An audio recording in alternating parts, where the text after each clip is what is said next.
Detroit Lions fans, Detroit Den 313 back with another one. Stephen Will here. Pre-game show. Pre-game show. Kansas City Chiefs about to get belt to ass. But anyways, think about subscribing, man. If you haven't subscribed, even if you're a Kansas City Chiefs fan, man, you can subscribe. We'll welcome you in. We'll welcome you in after we take care of business. And if you're not a member, hey, we got a giveaway coming up as long as you guys take care of your end of the bargain. But Steve, game day show, pre-game show, second favorite shows we do. What's on your mind? Well, let's start with the injury report. Here it is. We're having to go with the font Oh, smaller and smaller because it's taking up more and more room on the page. I'm not a fan of that, having to add more names. And also, we can add Taylor Decker officially ruled out, Avante Maddox officially ruled out, Giovanni Manu officially ruled out. So they're listed as questionable on here, but after the updates, those three guys are also out. As the rest of the guys listed there above, Noah Lee McNeil. Well, I just want to get through this game healthy. Yeah, tackle eligible, Dan Skip. Hey, your time to shine. Absolutely, your time to shine. Called up a couple days ago, starting left tackle. Hey, nothing like, hey man, just go out there in Kansas City in Arrowhead, primetime football, and go up against a very, very solid defensive line in the Kansas City Chiefs. So welcome back, Dan Skipper. hey, earn that money. Earn that money, man. Earn that money. Avante Maddox being out, I think, is the big one. Will, especially with all the rumors of Brian Branch, Kirby Joseph, game time decisions. Not sure where that's leading. Wish I had an inside scoop or someone I could hit up at this time of night and be like, hey man, what's the deal with Kirby? What's the deal with Brian Branch? What's going on? Give me a little something, something. We don't have those. We I don't got have those kind of. Oh, you got I some got those connections? I got those connections. I just talked to Dan earlier. They're playing. Oh, they In are. the Hey, discussion. listen, In the in period. the All right, let's discussion. just wrap the show up then, because I that's all I Done really deal. need is Brian Branch and Kirby Joseph. I think have to play now. That's what I'm saying. So obviously, guys, I'm joking. So nobody get in the comments like, "Hey, listen, I'm lying" or so whatever. I know stuff gets weird sometimes. That was a joke, but I gotta believe they're playing, man. Because if Avante Maddox isn't playing, I feel like they gotta be out there. So uh, I'm interested to see how this thing unfolds, man. MRIs being needed, swelling your knees, people banged up, tough, gritty guys, man. Got to earn your keep this week. You got to prove it. You got to all of the things that we claim that we are. We got to put it on the table this week. Yeah. Listen, I've been saying it all week. I want to end Kansas City season essentially right here today. I know that 2-4 is not an insurmountable record for a team like the Chiefs, but we've dug the grave, and someone else will have to bury him. I'd like to go down that road. Patrick Mahomes, best player in football, in my opinion. The dude's an absolute weapon. We've beat him before, though. I think our team's better than it was a couple years ago. I know that's kind of been the talk of the town with Dan Campbell getting asked, some questions. A marquee win a couple seasons ago when they were celebrating a Super Bowl victory. A lot of people wrote the Lions off. We come in, beat them. I think our team is much better than it was 2 seasons ago. I don't know that their team is much better, but they still have Patrick Mahomes. I've never heard a Patrick Mahomes chant ever, ever. Well, you've Like, never been to a Chiefs game, so you probably wouldn't hear one around here. But I mean, listen, yeah, Jared Goff they're chants usually are not. everywhere. Yeah, they're usually not chanting Patrick Mahomes. They're usually chanting MVP. So maybe that's the confusion. Never heard it once in my life, ever. Well, I hope you don't hear it tonight either, Will. If I'm being honest with you, because we know a couple of years ago, Jared Goff when he was with the Rams, him and Patrick Mahomes just put on an absolute show. I think that was Monday Night Football or Sunday night. I can't remember, but score was like 55-52. It was just, hey, leave the defenses at home. We're just going to be throwing and slinging this ball all over the yard. So I'm hoping it doesn't end up to be a game like that. But one of the most exciting football games that I've watched, and that was a few years ago. Now Jared Goff, he's with us, a little bit more weapons. How you feeling about Jared Goff going back into this one? I feel like he's undefeated against Patrick Mahomes, this guy that you're just deeming the best player in the world for some reason. I barely know who the guy is. Jared Goff is gonna just probably have another 400-yard game. The last thing that I remember is, okay, he didn't have 400 yards the last time he was there, I but he think it was still had a five. good game. It was 500. Yeah. Yeah, and on top of that, I did hear Jared Goff chants as BB was running in interceptions for touchdowns. But chilling it out and digressing and being serious about it, man. I'm really excited for this game because I mentioned it before and I'll say it again. I think that we're going to get the Kansas City Chiefs' best shot because there's a little bit of desperation in the air for Kansas City, and I don't know, Steve. You use this analogy all the time. Just say the stuff gets bad, just take me out to pasture. Hey, listen, we can take the Chiefs out back right now. It don't. Maybe it doesn't end their season, but it puts it in a rough situation. So, I'm not really praying on their downfalls. I'm just trying to see a Detroit Lions victory, and I love the opportunity of getting the Kansas City Chiefs' best shot because last time we beat the Chiefs, there's a couple of Chiefs fans that I'm cool with, and they were saying, "Yeah, we might have underestimated you guys. Yeah, you guys caught us early at the right time." They were saying all of the things. There should be no excuses. There's no excuses. So, may the best team win. Yeah, let's take a look at some stats, how we match up against the Kansas City Chiefs here. Offense, you see Detroit Lions, number one scoring offense, almost, we'll call it 35 points a game. Chiefs, 25, 10 points better on offense. Defensively, a little bit closer. Points per game, we're 22.4, ranking 17th. They're 21.4, so they're 1 point better on defense. All that doesn't really mean anything. You still got to show up and play the game, but it's just a little fun to dive in and see how we match up with these guys. I just see that our offense is significantly better than theirs. Other than Patrick Mahomes, like no one on their offense really overly worries me, Will. I don't think they can run the ball against us. I don't think they have an outside playmaker that I should worry about, even with our banged up secondary. Travis Kelsey is not the Travis Kelsey he was 5, 6 years ago, but they have Patrick Mahomes, and he can make a lot of things happen. And I know you're joshing, but I know you agree that he is the best quarterback in football. It's either him or Josh Allen. But if you want to put career versus career, Patrick Mahomes has a couple MVPs and a couple Super Bowls that Josh Allen doesn't. So, how do you think that our offense is going to match up with their defense? Mm. Uh, I mean, we have the best offense in football. And I know people have got on me a little bit about nitpicking about things that I would like to see. Let's not get that twisted. I'm a person that is always looking down the road. That's just who I am as a person. I know some people don't like it, some people agree with it, but I want to have answers to every question. I don't want a question to pop up and then I'm trying to figure out what the answer is. I already want to have win over that in my mind. And I think that's what the Detroit Lions are doing. And hey, listen, I'm just a dude in my basement. I know a lot of people have said that I get on here and I try to pretend like I know so much stuff. Hey, I'm a dude in my basement guessing. Just like the rest of you. No better than anybody else that's probably watching. But the bottom line to me is they're prepared for this defense. And we just have too many weapons. Best running back tandem in the league, top five tight end.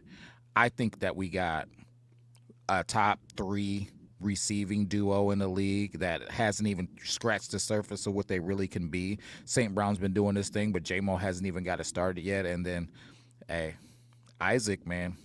Isaac is a sleeper that if you're a Detroit fan, you know who he is, but nationally, they don't really know him.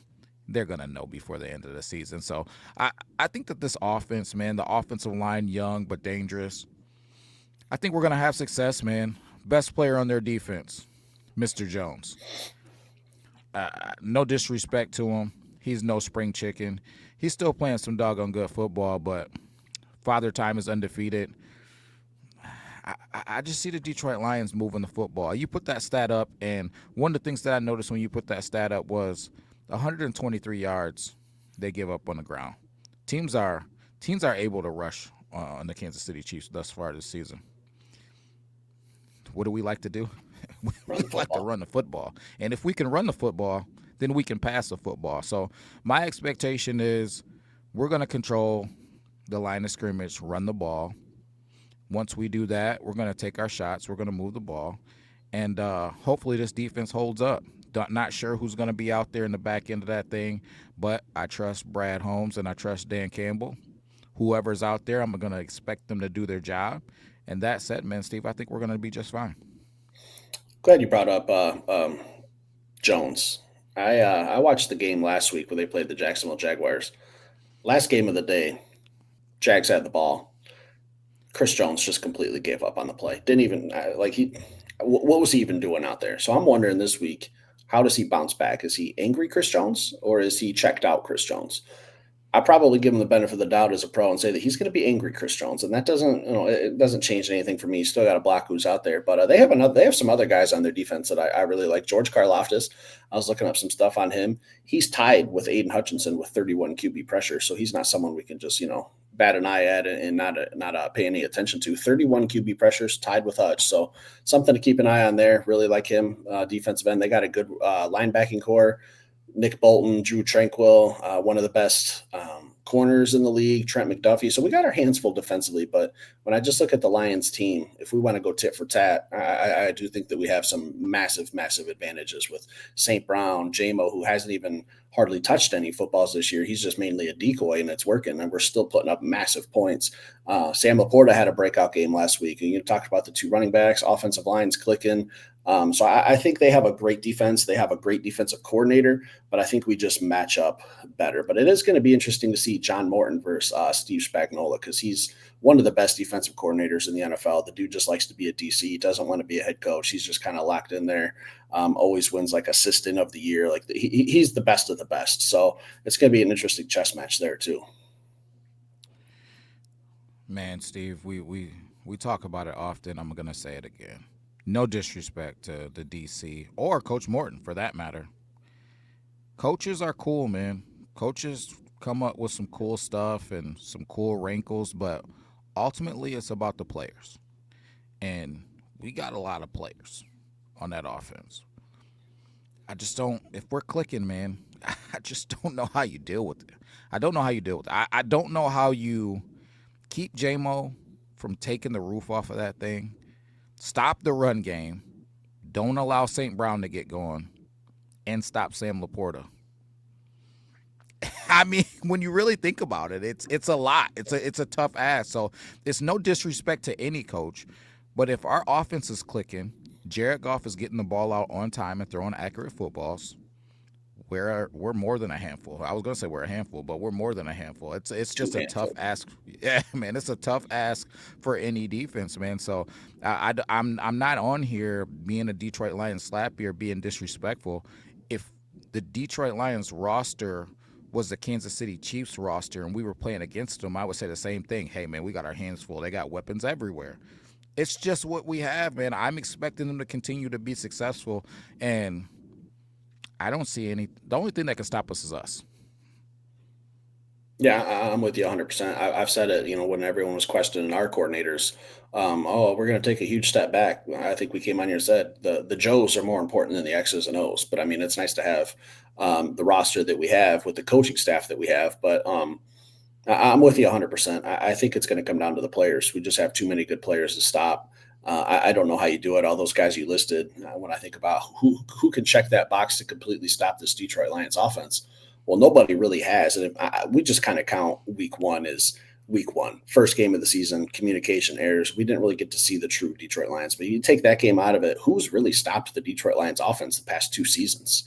Like, regardless of what's going on. Like I've seen Jared Goff throw 5 interceptions and still win the football game. Like I think that's what it's really going to come down to is nobody is geared to stop this offense. We're too damn good. We're top in every single stat. We can run, we can pass, we could do trick plays, we could do personnel trick plays. Like the list is endless. So I don't know how they're going to stop us either. So offensive player of the game, Will, who you going with? Steve, offensive player of the game. When I look at this thing, I think it's got to be Jameer Gibbs. And the reason why I say that is because I respect Arrowhead. It's not going to be an easy place to play football. And to me, if you're going to throw that football around, it's tough to do it in a hostile environment. It's going to be tough to get all of our checks and do all of the wrinkles that we like to do offensively. You talked about it before. We're calling 2 plays in a huddle. We got another play that we can check to if we get a certain look. It's going to be loud and rowdy in there. It's going to be tough to get our checks. And I know we're going to have hand signals and all of the things that professionals have. I just don't think that it's going to be an easy environment. I'm not going to disrespect Arrowhead. But that said, they can be run on, and they're going to get run on. So I expect Jameer Gibbs to have 100 plus yards and 2 touchdowns. Bottom line, one, he's going to run in one, and he's going to receive one. I say probably 30 yards receiving, 35 yards receiving, and I'm going to say 110 rushing, 2 tutties. Jameer Gibbs. Uh, I hope so. Does I kind of thought that last week when we were playing the Bengals, and we talked about like how everyone can run on the Bengals. A team like the Broncos hadn't had a 100-yard rusher. They go up against the Cincinnati Bengals and get 100 easy.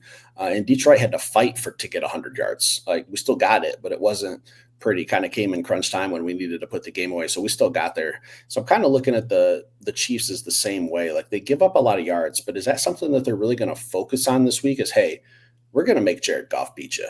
I don't know that that's the recipe I'd want to be cooking with if I was the No, Detroit or going against the Lions is making Goff beat me. But you're a DC, you know what you're talking about here. What's the number one thing you want to do as a defensive coordinator? Stop the stop the run. run. So I feel like Steve Spagnuolo, best defensive coordinator in football, that's what he's going to be geared up to do. So I like it. Hope you're right. That'd be excellent. There's really no wrong answers. We're just taking guesses here, but I think Jared Goff's going to have a big game. I haven't picked Jared Goff as my offensive player of the year this week yet, Will. So I think heavy boxes, making Jared Goff beat you, which I think is crazy because he's playing some damn good football right now. But it's kind of a catch-22. It's a double-edged sword. Which one do you want to die by? So I think that if the Chiefs line up and they want to stop the run, Jared's going to have a big game. I'll say I don't think he's going to have a game like he had that Monday Night Football game back in the day, but I'll say 275 in the air, three touchdowns, Will. Three touchdowns. I'll keep it modest. A 275er and three touchdowns. I think that's doable. I think our offensive line has played very well. If we decide that, hey, we're going to run the ball, we're set. If we want to pass block, we're set. The question mark for me is only going to be Dan Skipper, the new guy ish in a way, coming in. So if we can protect Jared Goff, I think we do a better job of this against Kansas City than we did against Cincinnati because Jared almost died last week. So a slight upgrade from Giovanni Manu last week. So keep Jared Goff upright. That's my guy for offense. Steve, you said one thing before we flip over to the defense that you said the first thing that a defense wants to do is stop the run, and I agree with it. That's what we say. We say that all the time. Hey, listen, we're gonna come out. We're gonna stop the run. We're gonna win the line of scrimmage, but it's a lie. We all say it, but it's a lie. All the coaches coming to the podium and say it. What you really want to stop, the first thing first, is big plays. And I don't think you come fill up the box against the Detroit Lions knowing that J-Mo is out there running around. Like, it would be a mistake. I hope they do it. I hope they Mm-hmm. fill the box. Because if you're telling me you're going to fill the box up, It's one on one. sir, sir, what are we doing? What are we doing with J-Mo running around out there? So, yeah, if they sell out to stop the run, man, and they allow J-Mo to be J-Mo, I would love to see it. It's exciting to watch. It's entertaining, and I think that the national stage would really enjoy watching us be exciting and electric. But for that reason, I just don't think that they'll do it. And these guys are professionals, man. They don't forget about when they get their little PP smacked, man. And guys who have come in and put up big numbers, they know what Jared's done. They know he's undefeated against Patrick Mahomes. They know he's thrown for a zillion yards against them. I think you got to say, hey, listen, Jared, you're not going to come in here and disrespect us again.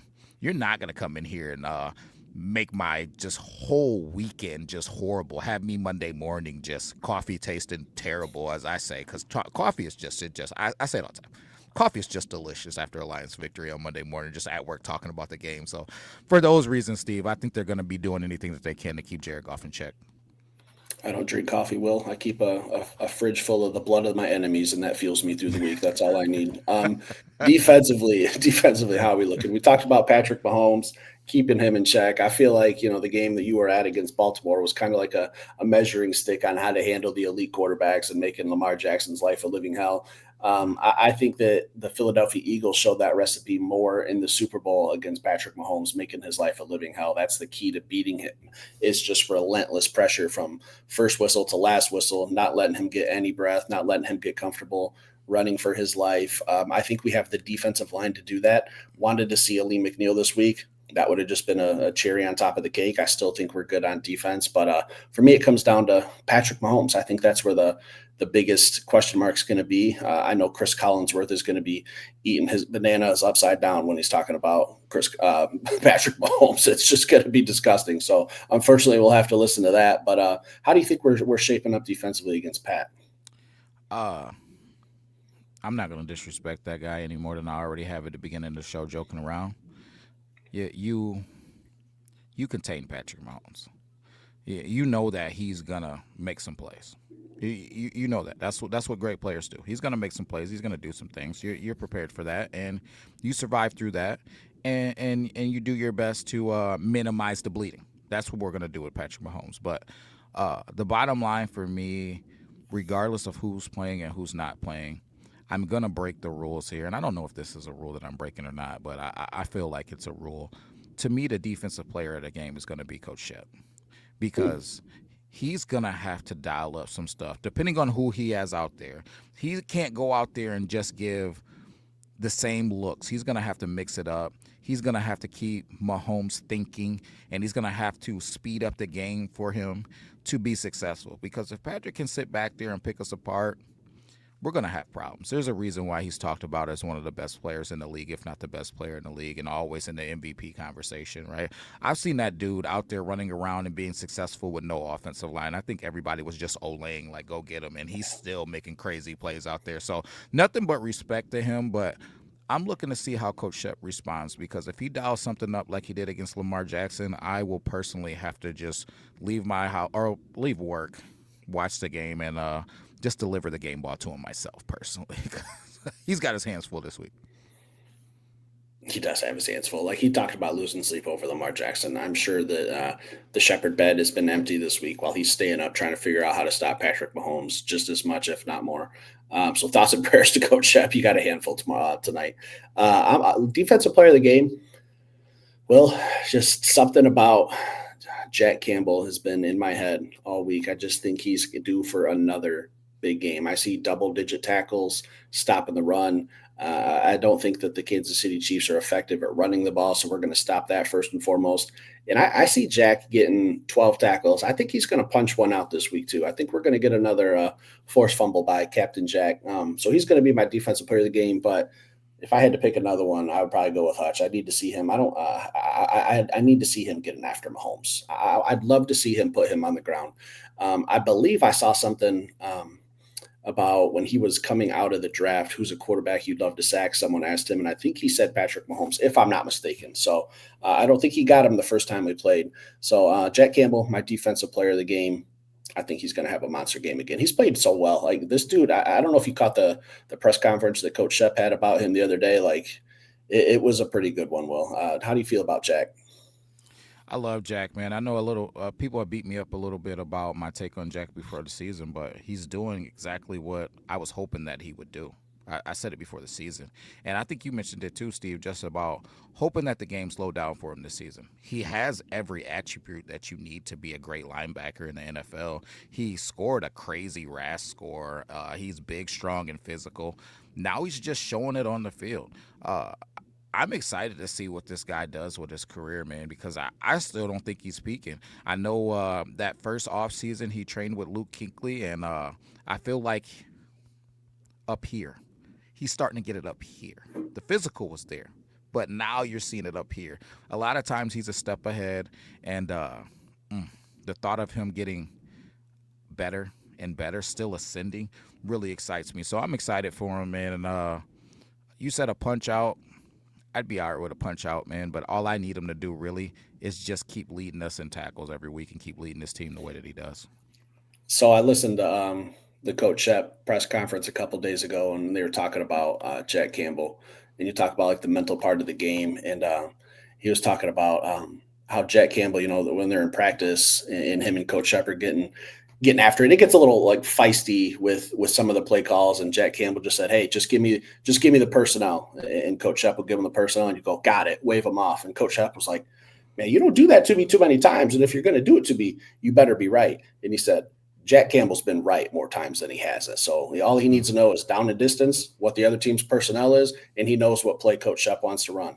And he was talking about having Alex Anzalone on the field. If Jack gets a little confused or if he's kind of questioning himself, he just kind of looks to Alex, gives him the thumbs up, we're good. So it's kind of like we have two captains on defense. And I think that's a big advantage for the Detroit Lions right now as well, because Alex Anzalone kind of an unsung hero that we don't really talk about too much anymore either. So I don't know. Well, I'm excited for this game. I don't think it's a season ender for the Chiefs, but I'd like to deliver the headstone. I'd like to deliver the grave. Someone else can come in and put the dirt on top of them after this one. But I really want to get this win. What's your score predictions? Here we go. Yeah, worst part of the day. I know. I don't think either one of us have been particularly Yeah, close with it's been these. rough. Yeah, it's been rough. Uh, this week, Steve, you got to score some points to beat Patrick Mahomes. And this is a week where I haven't even looked at the spread or anything like that. So I'm completely blind Lions are this plus week, and two I'm and a gonna. half. I just even mean like the overall points that they think that's going to be scored. But I don't need to know. I don't need to know. I think you got to score some points to beat Patrick Mahomes. I think if you shut down Patrick Mahomes, that's just something that's special in itself. I don't expect us to do that, especially not being at full complement. But I'm gonna go ahead and say 38, 38 to. Mm, Mm, mm, mm, mm. mm, mm, Moment of mm, truth, William. What do you got? 38 Lions. Well, what's the other team gonna do? mm. 38-35 Lions, nail biter. Wow, nail biter. 38 to 35. I was not Yeah. anticipating that, William. I can't believe you think this is gonna be a close game. I hope it's not a close game. I'm more I hope nervous for so. road games than I am at home games. At home games, Ford Field, I'm cool, calm, and collected. At home, I got to be quiet now because the baby's probably going to be sleeping. So my fist bumps and my yelling are kind of like, yeah, I can't get the dog too worked up, so we don't want to wake the baby. That's rule number one in the Perkins house. She goes down, don't wake that baby up. So I'm hoping, Will, that I can just have another week of stress-free football. And I got a little stressed against the Bengals. They made it a little interesting at the end with that onside kick. I don't know what happens after that if we don't get that ball, but for the most part of that game, I was pretty much just enjoying myself in Cincinnati. I would like to experience that again from the comforts of my own home this week. Um, I think you're onto something with having to score points against Patrick Mahomes. I was going to say something similar. The number that's been in my head is 34. I think we score 34 points. The question is, how much do we stop the Kansas City Chiefs? I see it 34 to 23, Detroit Lions. I think we score one late in the game to kind of put it out of reach. Kansas City gets the ball back, but it's pretty much ball game. 34-23, Detroit Lions. Hey, I hope you're right. I like a peaceful evening, just relaxed and enjoying the game. So, We doing our gift card challenge? of course. You know what, Will? Feeling generous. I'm feeling Uh generous oh. this week. Uh oh. Feeling generous. I'm gonna up it. I'm gonna up it. Oh boy. $200 gift card to Rally House. I'll go get it Monday morning if someone gets this right. You have to guess first touchdown score, last touchdown score, and the exact score of the game. Again, first touchdown score, last touchdown score of the game, exact score of the game. Final. To possess the ball in the end zone is what dictates who the touchdown score is. It cannot be a passing touchdown. It would be whoever receives that touchdown, not who throws it. So be very careful. Again, no edited comments. Comments will stop after kickoff. I see some people and they're still editing those comments. I notice it has a little thing right next to it that you've edited your content, your comment, and you guys are trying to cheat. I'm trying to give you guys a chance to win. I'm trying to give you guys a chance to win. You're not being trustworthy people out there, not all of us. Um, no comments after kickoff. First touchdown of the game, last touchdown of the game, exact final score. Someone came close the first time we did this. I think they were off by, they had the touchdown scores flip flopped, and the exact score was off by, I think, 1 point. So someone has come close. And someone was also complaining that if you can go to a betting app and you put that exact thing in, the payout is like $10,000. Well, again, this is Steve Perkins, not Steve McAfee, not Steve Musk. Okay, we don't have that kind of money floating around like a lot of people think we got. All right, we Right. got to get up in 5 hours and go to work. So stick around, hit that like button. We'll be back later with another show. Peace.